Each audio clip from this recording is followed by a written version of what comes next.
founders capital as well, and then we'll dive into more details on that. Yeah, great. Well, lovely to be here. Sorry, I'm learning as well. This is my first time doing this. So a really quick intro to Founders Capital. Well, me, 3 times founder, 2 times decent exit, 1 times let's not talk about it exit. We all have to have one. We have had a group of founders for the last 5 years, myself and my business partner, Hugo. Maybe some of you know me, I'm not sure. We basically literally had a WhatsApp community for founders to help them start and scale their businesses. And the idea is to talk about lawyers to use, VCs to avoid, places to hire, help founders fast track their businesses.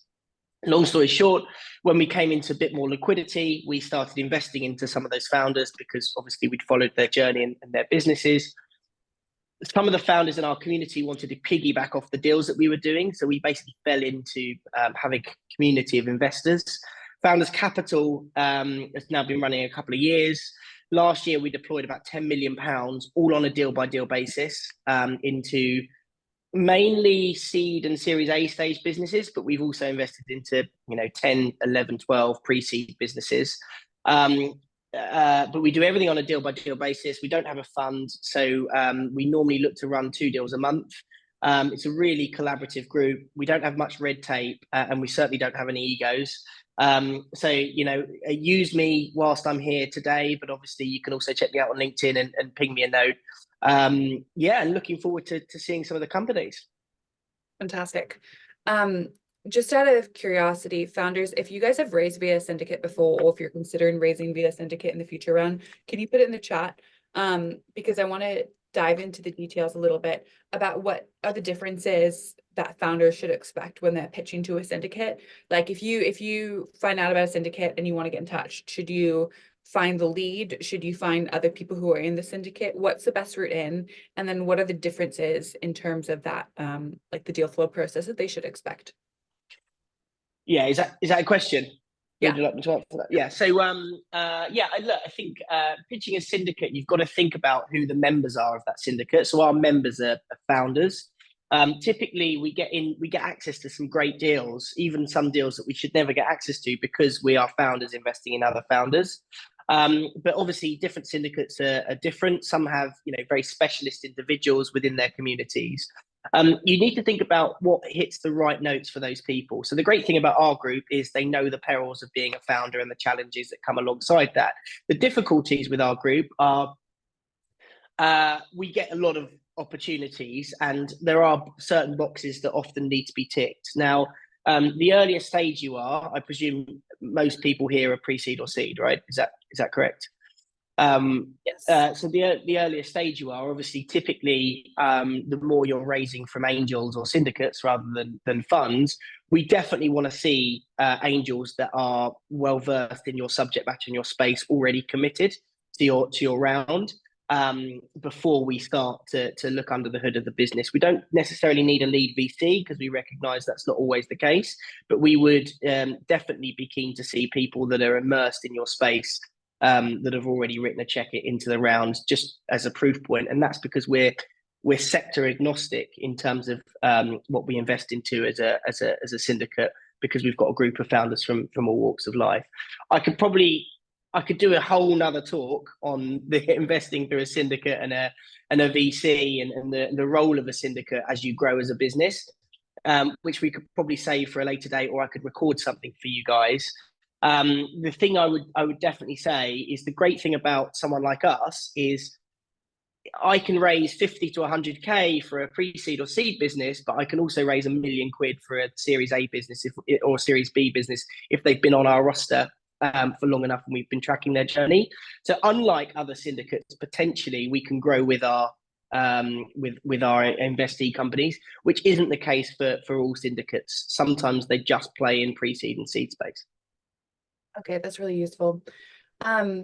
Mindful of the fact you said it's a big topic, so I don't want to necessarily open the whole can of worms, but what are the benefits other than the additional capital, the follow-on capital, that you talked about that founders can expect? And like realistically, how much value add should they expect via a syndicate? Like, can they expect that syndicate members get involved? Is it annoying when syndicate members get involved? Like, what are best practices there?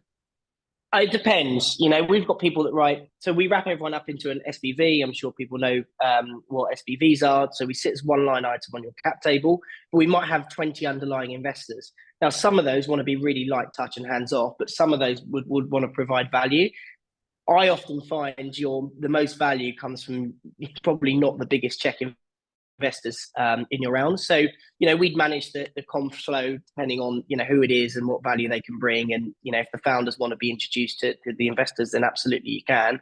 But you should be trying to leverage as much as you possibly can from anyone that's invested in your business, because they have a vested interest in you succeeding. So I can also talk at length about how to do that as well. And I've got some really good examples of investee companies doing that. Okay. So we're gonna go to pitches shortly, just because we have so many people who want to practice their pitch, which is great. But quickly, can we talk about like what are the red flags that you see during a pitch that you hate, and also what are like the green flags too, the unexpected things that you pick up on and notice during a pitch?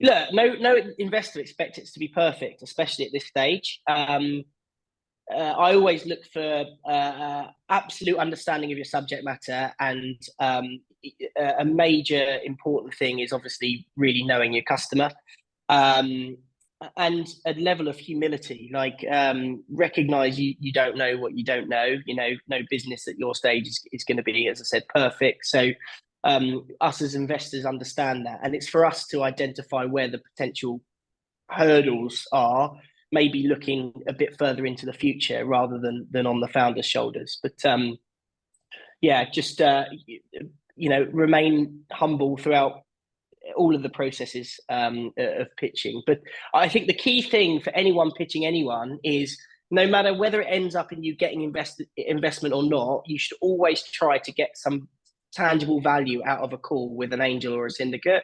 So, if it's not right for me, which obviously a lot isn't right for us, because we only invest in 2 deals a month and I see 150 to 200 pitch decks, you can still try to get value out of me by introductions, by, thinking about certain things that are on your horizon. I've been there, done it. I understand the landscape's challenging. So, don't be afraid to ask investors questions for the last 5-10 minutes of your conversations, even if they've already told you it's probably not one for them to invest into.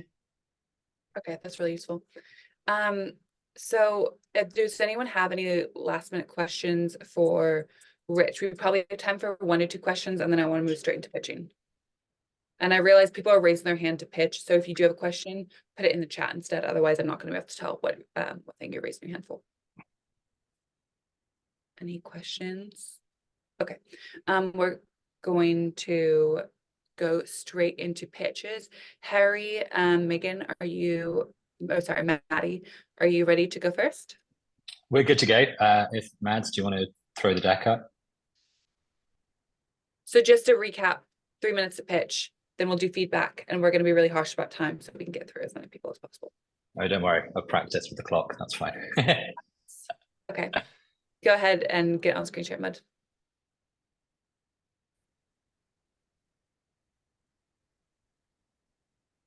Is it enabled? Open up your deck.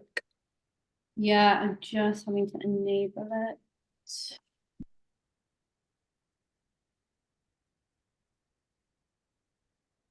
Have you got it, or do you want me to do it without? Yeah, if you've got it, Harry, because I'm just having to like. No. I don't have it. Have you? Keely, Right, I'm going to do it without it. Don't worry. I'll do it without the deck. It's fine. Okay. Is that okay? Yeah. And as a reminder, everyone, please leave feedback for them in the chat. Okay, 3 minutes starting now. If you manage to pull up your deck halfway through, cool. Yeah, Mads can pull it up. That's fine. Cool. Hi, everybody. Hi, Rich. I'm Harry, co-founder of Buddy. So Buddy deals in something that I guarantee everybody on this call cares about. It's something that I hope you all have, but it's something that can be really hard to find, and that is simply human connection. Made worse by COVID, loneliness is now officially an epidemic, and we really think that needs addressing. One of the easiest ways to form an instant connection with someone is shared hobbies and interests. What are you into? What do you like to do? I've spent the last 8 years trying every possible way of making friends based around the things that I love to do. For me, that's things like mountain biking, photography, surfing. I've put a letter through someone's door because I saw they had a mountain bike. I struck up conversations with strangers in camera shops, and I've even started a meetup group that grew to 1,000 motorbikers.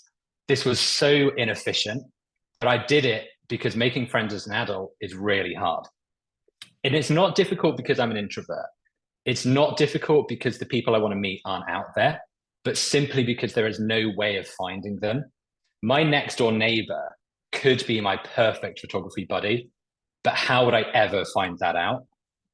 You know, on the spectrum, I am the far right of willing to put myself out there to find the people I want to meet. If you add in even a little bit of introvertedness or even just a lack of time, it is near impossible to make friends. So that's where my co-founder Maddie comes in. We've been best friends for the last 7 years, given our love of doing our shared hobbies together. We have motorbiked through the desert in America, we've sailed through the Caribbean, we've surfed in Cornwall, and now we've decided to solve this problem for everybody by creating Buddy. Buddy is a mobile app that connects people based on their shared hobbies and location. We've created the easiest route from not knowing anyone who's into the things that you love the most to being out there and doing it with someone as passionate about it as you are. Users create a profile, they pick from over 200 hobbies, then they can browse and match with people nearby to go and do more of what they love together. We officially launched on the app stores in January. We've had really consistent user growth every day. People love the app, but most importantly, we've already seen success stories. People have met on Buddy and gone and done their hobbies together. We've had surf trips to Cornwall, hiking weekends in Wales, badminton matches in London. We think there's over 20 million people in the UK alone trying but failing to find people to do their hobbies with. It's been incredible for us to see the impact that we've had on people's lives already, and now we need to scale. 2 minutes and 52 seconds. Beautiful. All right, Rich, over to you for feedback. Oh, you're on mute. Very well timed. Yeah, look, I think you give a very, very good overview. Obviously, that these things are quite difficult, and it's even more difficult without a deck to kind of get my head around it pretty swiftly. But I think that it was very eloquently put together. I think the one thing I would just err on the side of caution of is COVID was quite a while ago now, and it is also something that is used and has been used in a lot of pitches, but obviously, it's changed the way that people perceive certain things and do certain things. I definitely understand this problem. I think that you got the problem statement together really easily. I would say that I've been pitched a lot of quite similar things that my instinct is, and you might be able to remedy this. There was nothing in here about commercials. Like, I don't understand how you're going to make money. I also wonder, it's a very expensive business to build. So what I would also be trying to understand, and look, you've just had 3 minutes, but if you've only got 3 minutes of my time, I need to understand what you're looking to raise and why you're looking to raise it, which obviously you've got in the pitch deck, I presume, because instinctively, consumer businesses like the one you want to build are going to require a lot of marketing effort in order to get it used. And a lot of the time, that's the reason they fail is, they don't have the right go-to-market proposition. So definitely want to understand more about the commercial model and just generally what you need to raise and how you're going to deploy that cash.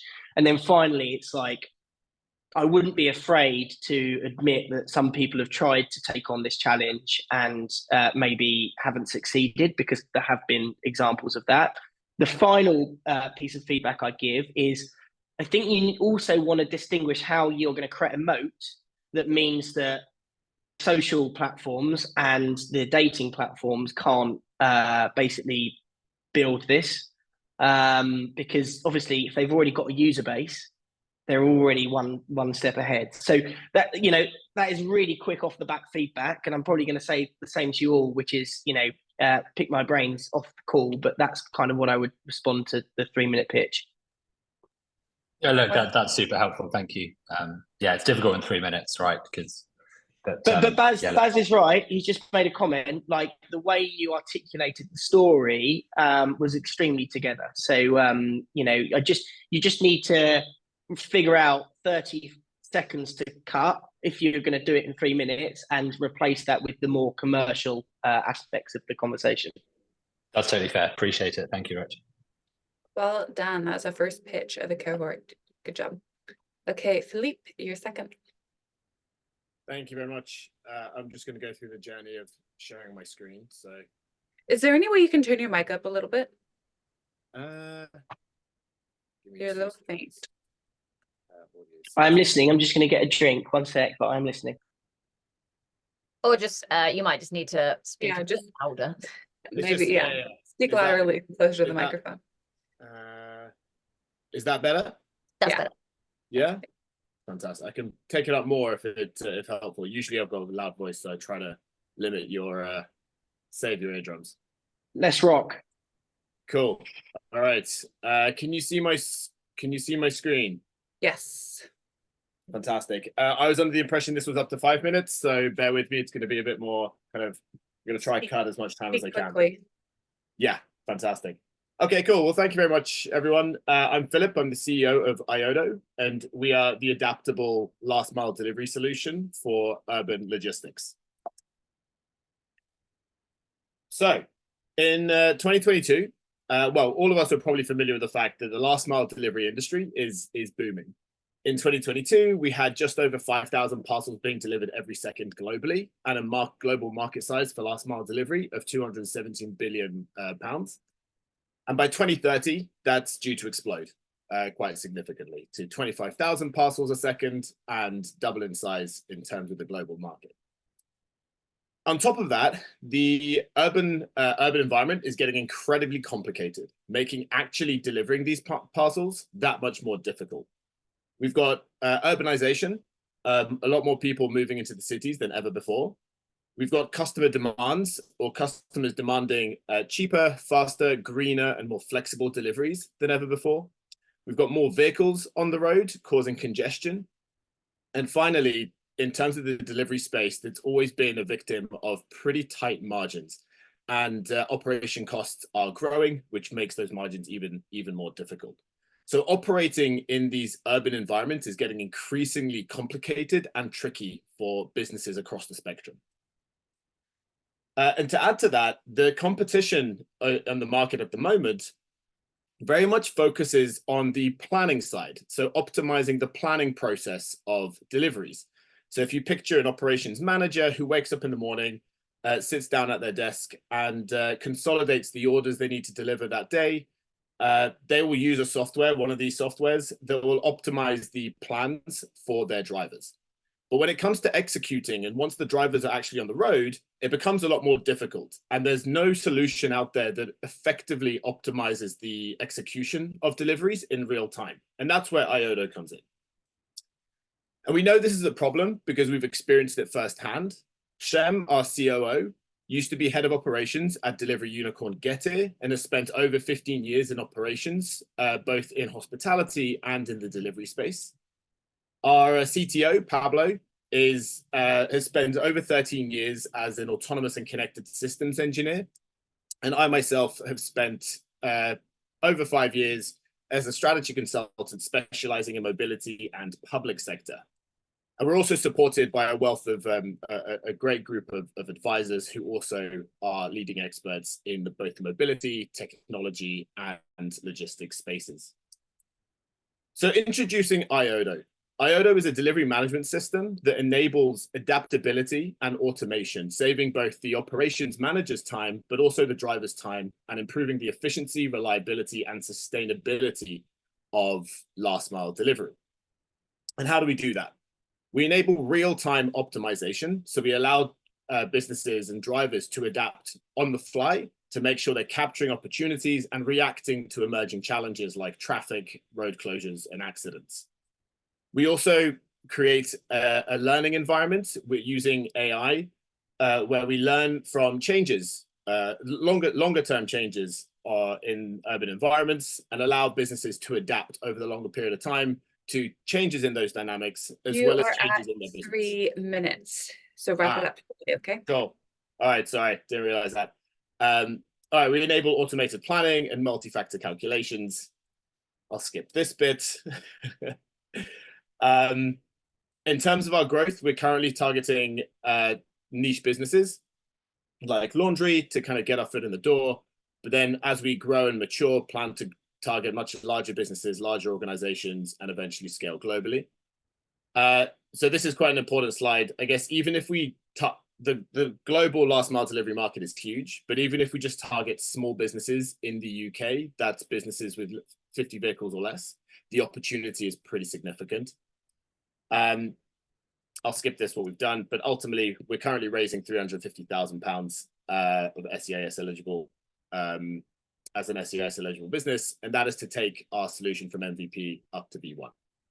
Thank you for listening. Well done. All right, over to you, Rich, for feedback. Yeah.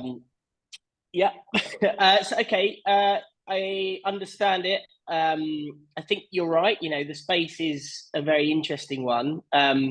There's also, you know, from a logistics standpoint, there's been a lot of players in the space. Maybe not for a technical one.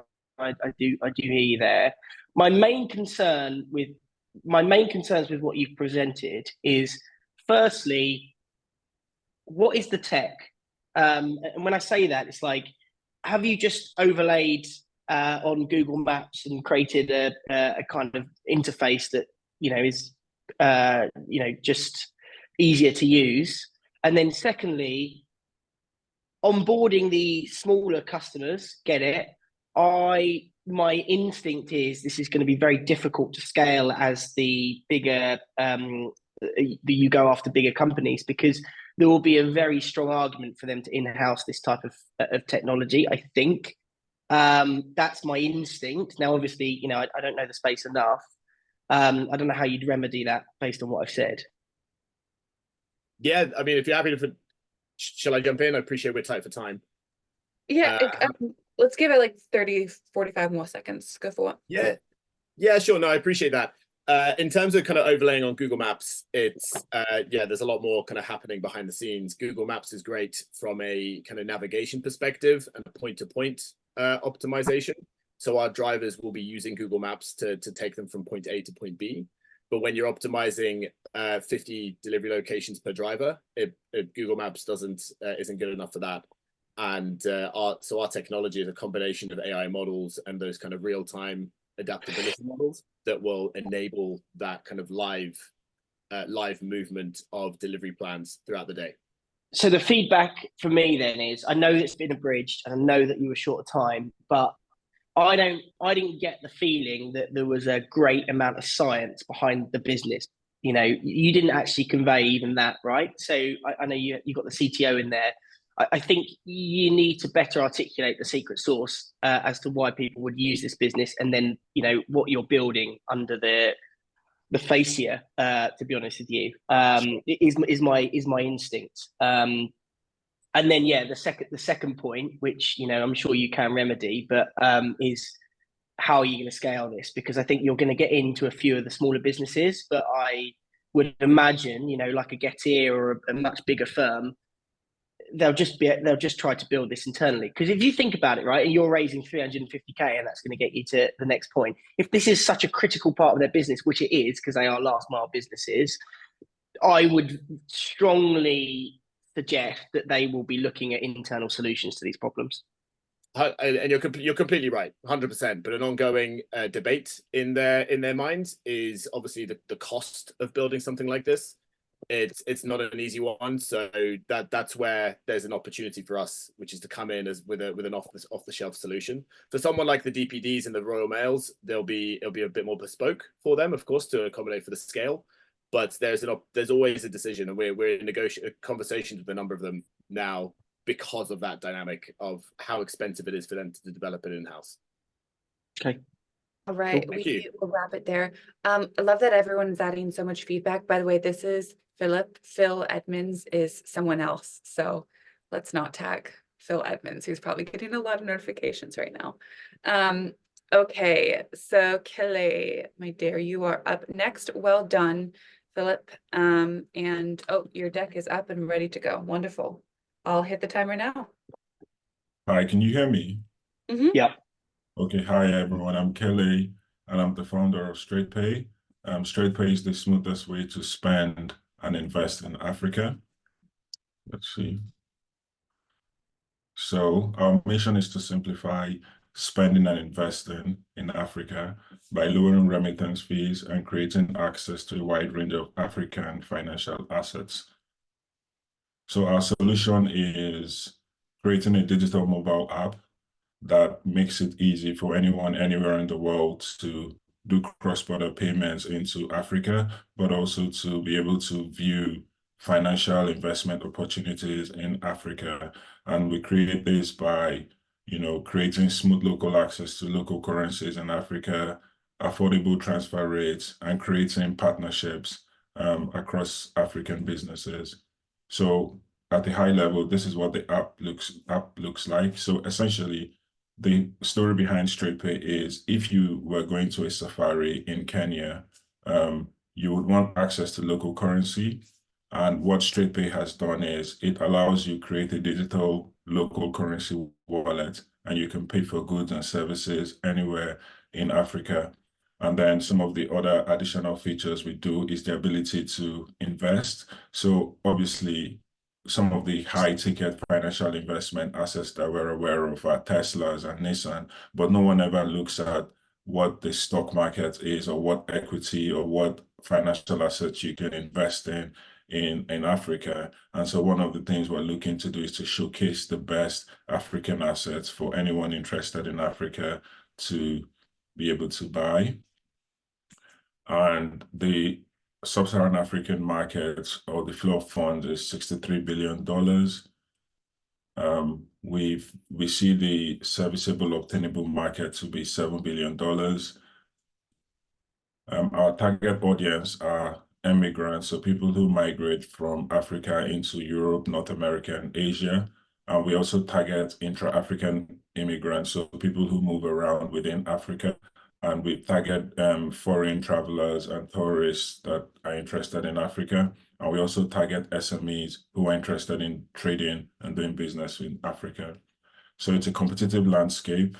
At the high level, we've put out some of the competitors in the space, but we're different because we're one of the only platforms that focuses on cross-border payments and investments. And we've done a table just to identify how different we are from some of our competitors who offer multi-currency wallet, cards, stocks, remittance, airtime and bills, crypto, healthcare, and the speed of transfer. So our story so far, we are currently operating in 7 countries, and we currently offer multi-currency wallets in these different corridors in Canada, in the US, in some parts of Europe, and in some other African countries. Our traction so far, we've got over 5,000 customers. We processed over $2 million in transactions. We've got over 5,000 digital wallets created. Last year, we won the London FinTech Startup Award in London, and we've got some customer feedback. So we have people say stuff like, the digital wallet solves our problem. Traveling with cash was a big problem in Africa, but now they're able to just use the StraightPay app. Our revenue model is quite simple. We charge a remittance fee. So if you send I'm gonna jump in. We're over in time, so please wrap it up in 15 seconds. Okay. So essentially, that's our financial forecast for the next 5 years. We're looking at a net income of £8.1 million in 2028. And we're looking to raise £500 million, and it's a breakdown of what we want to use the funds for. And we've got a plan for the next 12 months. And that's the team. And you can download the app on the Apple and Google Play Store. So sorry I had to rush, but yeah. That's okay. Kelly, look, great stuff. How far into your raise are you? So not that far, I have to be honest, because I spend more time on the operations rather than trying to speak to investors. Okay.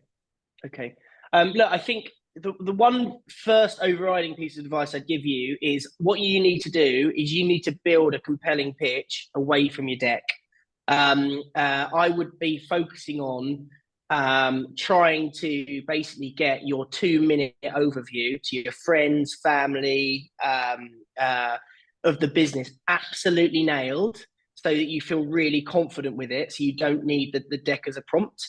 And the reason for that is when you're pitching investors, we want to be excited. Like I know it sounds very cliche, but the first 5 minutes of a conversation will have a very large impact on how the rest of the chat goes.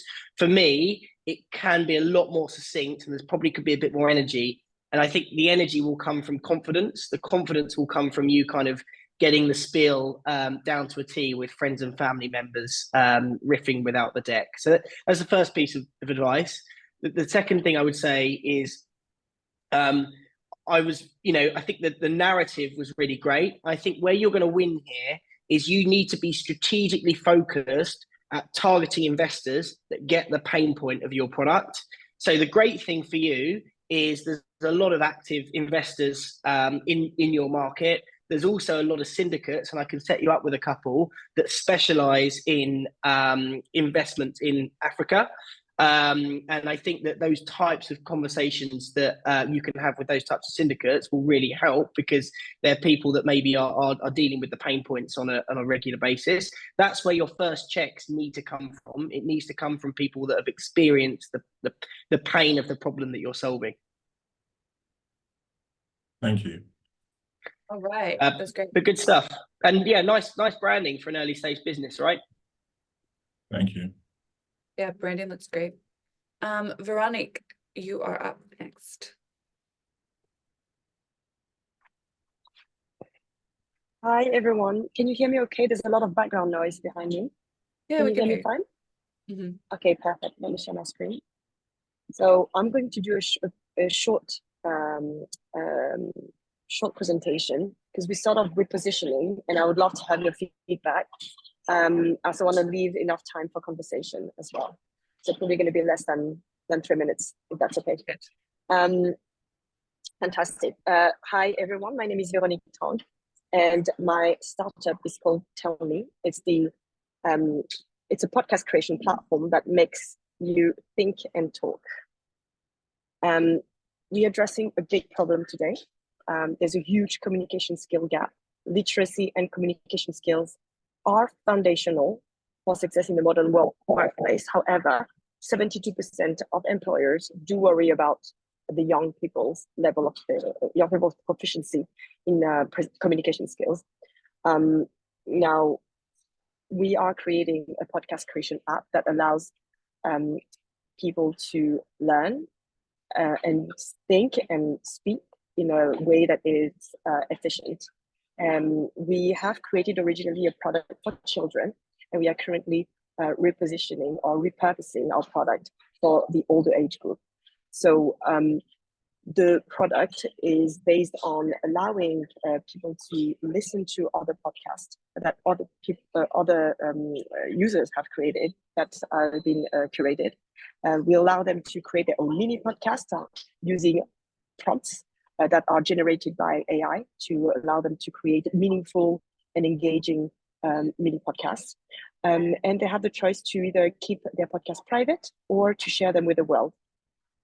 So we've got two key features: learning with an AI storyteller coach that also offer feedback and recommendation.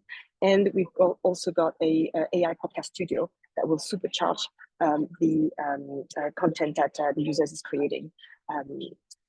So far, we've tested with young people, in fact, children. We tested, we got an MVP that now has generated 800 podcasts created by them, by the users, 400 unique users, and we've got a good split between UK and US.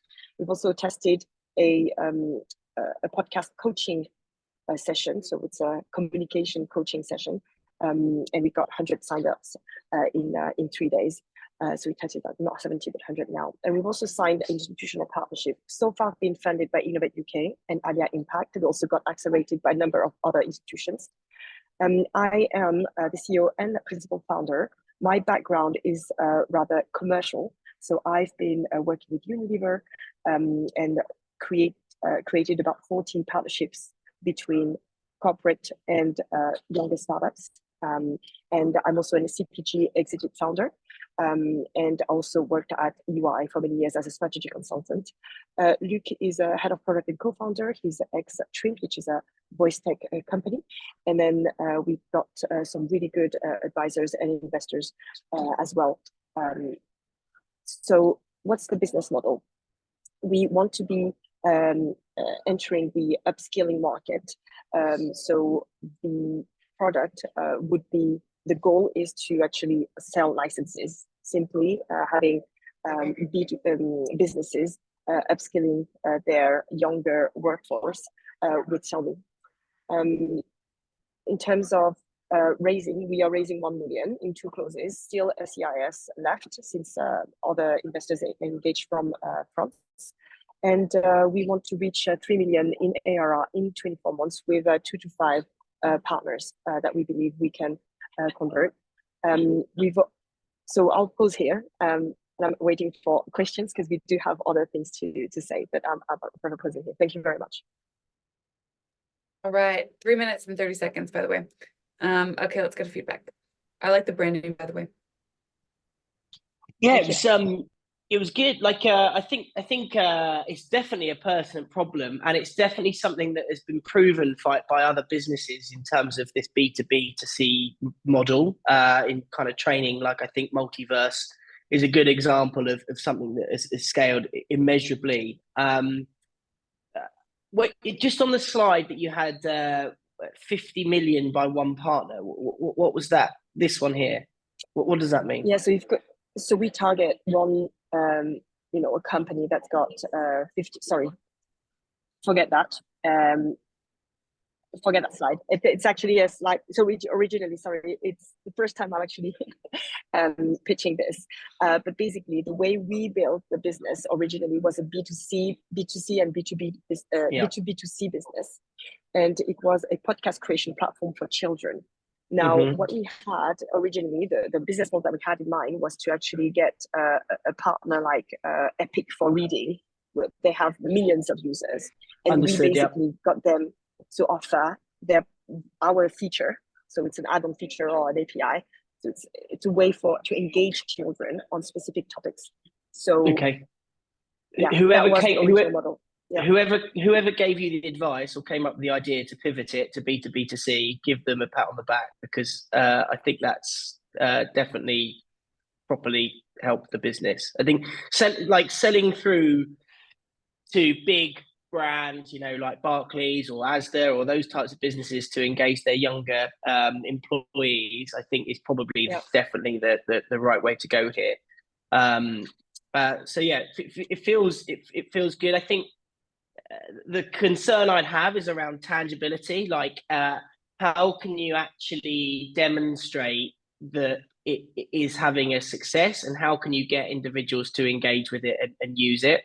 Because there's one thing, brands onboarding this, and there's a whole other thing, the individuals actually getting value from it, and then subsequently the employers getting value from it, right? So proving the value is going to be quite an interesting piece here. So with the segment that we tested with, so we tested with children, and children are not easy to please, right? So with children, we actually saw that. Sorry, where's the slide? With children, we found that 45%. We had on average 45% increase in confidence, and 31% increase in ability to communicate effectively. So, but you're not going after children. You're not going after children anymore, though. And that's right. So we are now. The thing is, there are some. Well, we're currently testing, basically selling into older age group. So that the same sort of mechanic and user experience will be inspired from what we've done so far. But we obviously are going to sort of continue doing our research and actually amplify, look at the best product for that market. Yeah. Yeah, so look, I think what's happened is right. I think it's the right conclusion you've come to. The one piece of advice I'd give for the pitch is start with the story as to how the business, where it started and how you've pivoted much early on in the pitch conversation. Use that to tee up the conversation as to where you've got to now is probably a good point, because the one piece of advice I give to everyone here is, like, as early stage investors, we recognize that companies pivot all the bloody time. Like, where you start from day zero is not where you'll end up in year 2, year 3. So that's fine. And actually, you being able to tell a compelling story as to how you've pivoted and how you've taken learnings about the business model and the target audience to then change the offering, that's a really good sign for us, because it means that you are iterating consistently and learning. If this was a consumer play for children, personally, I wouldn't invest in it. And I know 95% of people wouldn't, because it's too difficult to monetize and generate a return from. Doesn't mean it's not a great business, but commercially, it might not be a venture backable business. And that's what I have to think about. Absolutely. And that's the same kind of feedback we got. So totally. Rich, I wonder if is it possible to reach out to you? Ping me on LinkedIn or email or whatever. Obviously, there are a finite number of hours in the day, but anytime I can help, I will. Thank you so much. All right, well done. And for everyone who was tagging Phil in Philip's pitch, get ready, because the real Phil is up now, so we can keep those tags going. Yeah, this is the real Phil. Will the real Phil please stand up? So I am going to share a screen. Perfect. This one, and then are we good to go? Yes, although I don't see your deck. I just No, see it. I'm firing off. It should be coming up now. Perfect. So we are Wishable. We're an online wish list that takes the guesswork out of gifting. It's never easy to find the perfect gift, and no matter how well you know someone, it's much easier to get it wrong than it is to get it right.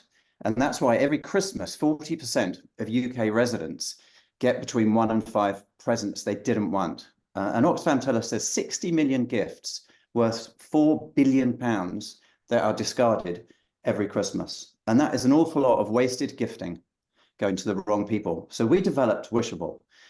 We have bootstrapped the proof of concept. It's an MVP Chrome extension. You simply create your account, then you generate your list, picking any product from any brand on any website, which is put into your account, which you can then share with anybody you wish. And importantly, they can then buy it within the Wishable ecosystem with 2 clicks. They don't need to even know where the person lives. It will be delivered automatically to them. And this is a huge difference to our competitors, where almost all lists spit you out onto the website. And they are just that, lists. Whereas we enable people to buy a gift and have it delivered to the person they're sending it to with really very limited knowledge, which is great if you're a godfather. Our business model is commissions. We use affiliate links and sales to get commission. We also charge a small markup for fulfillment to make sure we don't get pricing wrong on delivery, amongst other things. So our beta test showed great traction. We did 3 months before Christmas, and that allowed us to get 100 accounts with 20 active users.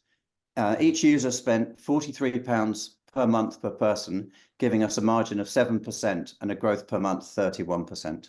We're looking for investment to grow. We've already got commitment from our tech partner to deliver the mobile app, which is of course absolutely critical. And what we want to do now is grow. And we intend to grow quite simply through social media. We know matriarchs are our key target here.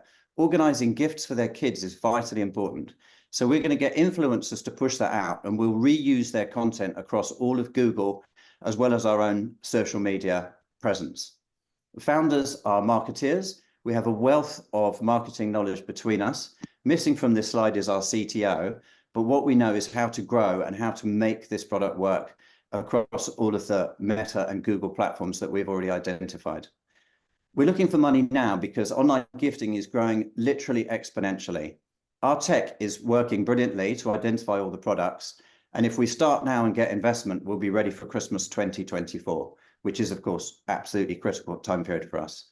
The global market is pretty massive, £75 billion in the retailing market alone, of which 41 billion online. We expect to capture maybe 15% of that.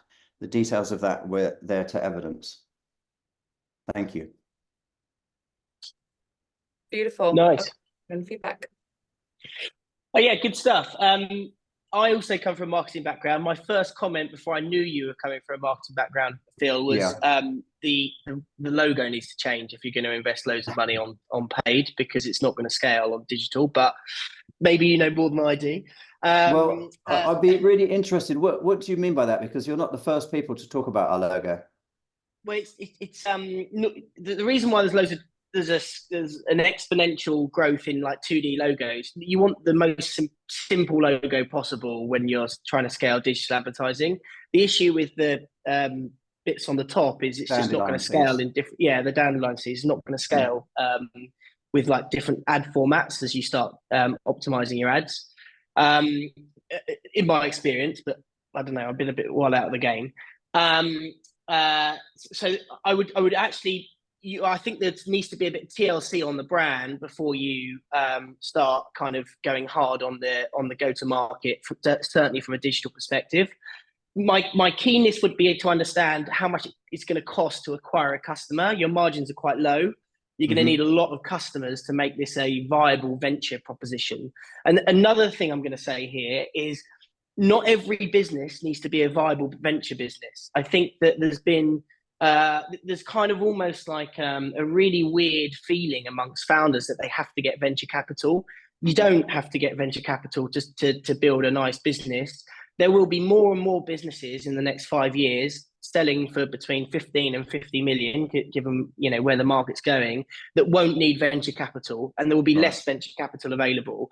My instinct is this might actually not be the easiest company to scale via venture, because the margins are quite low. Again, I might be wrong, but that doesn't mean that you don't need between 1 and 2 million quid to get it to a nice place. But my overriding feedback there is, there's still a nice business here, but it doesn't need to be a 500 million plus business, right? So Rich, I couldn't agree more. We're actually hoping to avoid VC and get exactly to the level that you're at, and then grow a nice business. We're not looking to be a unicorn necessarily. Yeah, and I think that's good, and setting your stall out there is absolutely fine. I want a diverse portfolio as an investor, right? So I don't want every business to be a moonshot. I want businesses that are gonna, I'm gonna have some in one bucket, some in another bucket, and others, and other investors will be the same. So I think owning the type of business you are and what you need and where you're going to get to, I think is great. But look, I think I got the proposition. I think it came across really well. I think, as I said, there's a bit of tidying up to do, and crucially understanding more about the marketing metrics, because what you're building is a marketing machine, basically. Yeah, and there's a lot more detail interested when you talk about the data play at a later, as an ex-marketeer, you'll realize there's huge potential for that, but that's later down the road. I'm going to jump in just because we have about 6 minutes left, and I want to squeeze in one more. Can I ask one question to the group, please? So we do have an MVP, a proof of concept. Would the pitch deck benefit from having screenshots, photo shots, evidence of the proof of concept, or is actually the words adequate? Thank you. I'll shut up. I would say yes. There's a lot. Okay, the people are adding to the chat. Let the committee decide. Thank you. Bye-bye. Okay, Clive, you are going to be our last founder to pitch today. You're on mute. Still on mute. Okay, I'm sending you an ask to unmute prompt.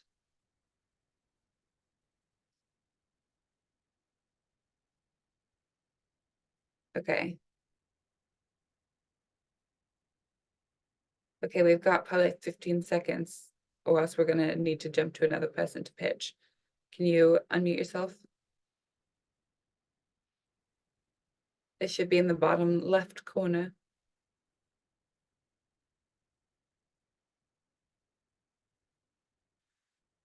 If we're having tech problems, Grace will ask. Got it. Sorry about that. I did it in the wrong sequence. Right, from the beginning then, okay. Can you see my page? No. Aha, that's probably because I'm not sharing screens. Sorry You about just that. hit screen share and then it should allow you to select which tab you want to show. It disappears, that's it. Screen, right. Okay. Can you- Share. Oh. Right. Have you got that? It's loading. It's coming from Odessa, you see.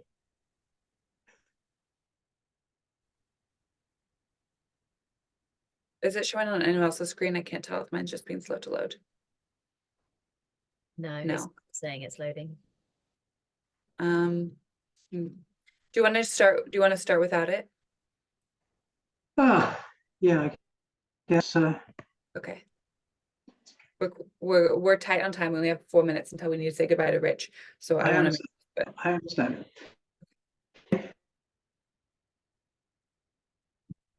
Oh no! Now you're freezing. Clive, come back. Oh, I don't know where he went. Okay. Maybe it's the internet connection that wasn't loading. I think it's internet. Okay, Grace, are you ready to jump in right now?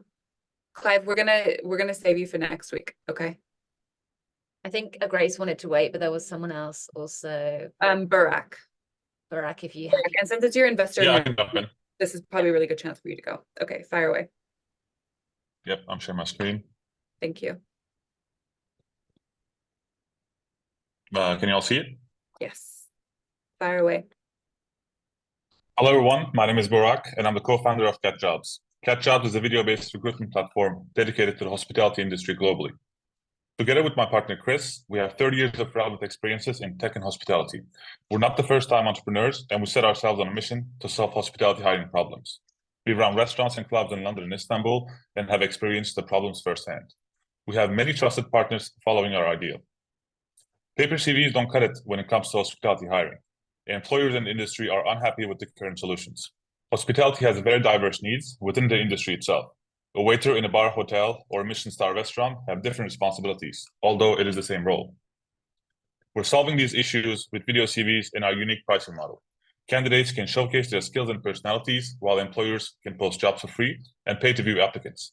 They are saving valuable time and resources, since hospitality outlets don't usually have large HR departments. This is a huge global market with 1.5 million outlets and close to 50 million hospitality workers across Europe and MENA. Turnover rates are really high, and it's a growing industry. Our MVPs are out and about and working. We currently have 9,000 users and a 20% month-on-month growth rate, better to hit 15,000 users by June. We've made more than 50 successful hires, and the feedback from both employees and employers have been great. We touched base to more than 200 employers already, and we have made our first sales just last week. We have a different approach to monetization, and job posting is free on CatJobs, so you only get charged for our value proposition, which is when you watch applicants' videos. We sell credit packages, and our unit economics are very strong. In the meantime, we're growing our hospitality community by working with brand ambassadors, United Nations World Food Programme, community events, and our recently launched podcast, where we chat to industry experts. We find ourselves in a niche area with a strong focus on community and a much different business model than our competitors. We're looking to raise $250,000 pre-seed, eligible for SEIS, to accelerate our growth and start adding on to our product features. This is our forecast for the coming 3 years, and we'd love to share it with you via email. CatJobs is the solution for today and the standard of tomorrow. Thank you for your time. 1 minute and 53 seconds. Well done, Barak. Okay, Yeah, I just really added good. on to my 1 minute pitch. I wasn't expecting 3 minutes. Well done. Took a bit more time for it. Thank you. Yeah, really good. I think really strong conviction in the messaging. I think you get across all the right points, starting with the team, exactly, why you guys are doing what you do. I think it, really helps, and it sets the tone very, very nicely. There wasn't really much to fault on that pitch if you're talking about a sub 3 minute elevator. I honestly think that it's quite a compelling case. You could do more about why the competitors are failing based on that grid that you showed. But, I do know the space a little bit. And I think that, off the bat, it could be a very nice proposition. So yeah, well done. Really, really, really Thank you. strong pitch. And give me a message.